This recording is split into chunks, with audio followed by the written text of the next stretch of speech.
बिस्मिल्लाहिर्रहमानिर्रहीम। अस्सलामुअलैकुम। आज मैं आपको बनाना सिखाऊंगी वाइट चना पुलाव, बहुत ही मज़ेदार और एक आसान तरीके से। तो शुरू करते हैं अपनी आज की वीडियो।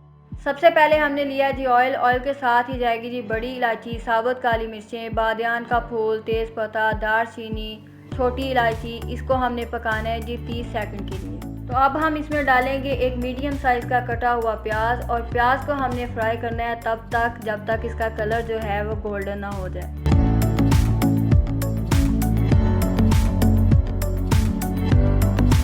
तो प्याज हमारा गोल्डन हो चुका है, तो अब हम इसमें डालेंगे जी थोड़ा सा पानी, ताकि इसका कलर जो है वो ब्राउन ना हो जाए।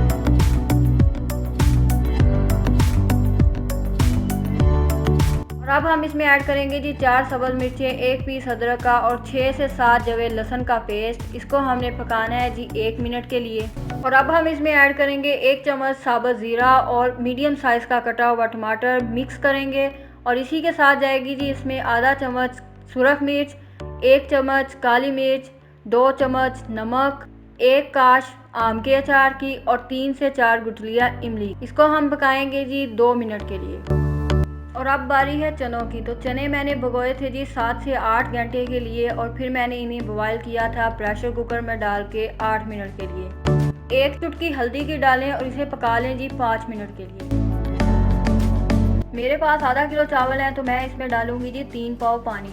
तो मैं पानी डाल रही हूँ जो चनों से बच गया था। अगर आपके पास नहीं भी बचा तो इसमें कोई मसला नहीं है, आप दूसरा पानी भी इस्तेमाल कर सकते हैं। कवर करके छोड़ दें जब तक इसको बॉयल ना आ जाए।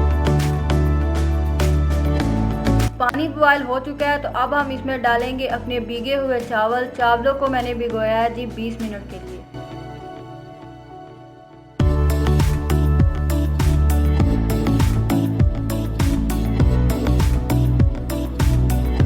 इसको हमने पकाना है जी हाई फ्लेम पे कवर किए बगैर तब तक जब तक इसका पानी जो है वो 3% खुश्क ना हो जाए।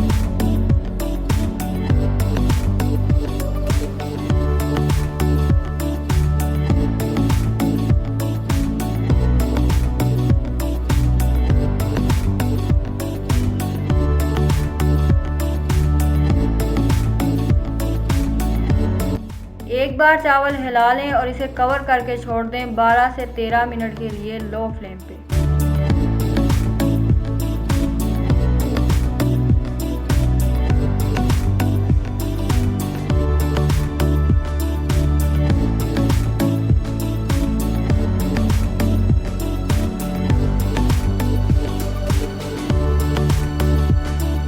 तो आप देख सकते हैं इसका कलर कितना ही प्यारा आया है। लहसुन की इसमें से बिल्कुल भी स्मेल नहीं आ रही, बल्कि उसकी इतनी प्यारी खुशबू आ रही है। आप इसको ज़रूर ट्राई करें, ये बहुत ही मज़े का बनेगा।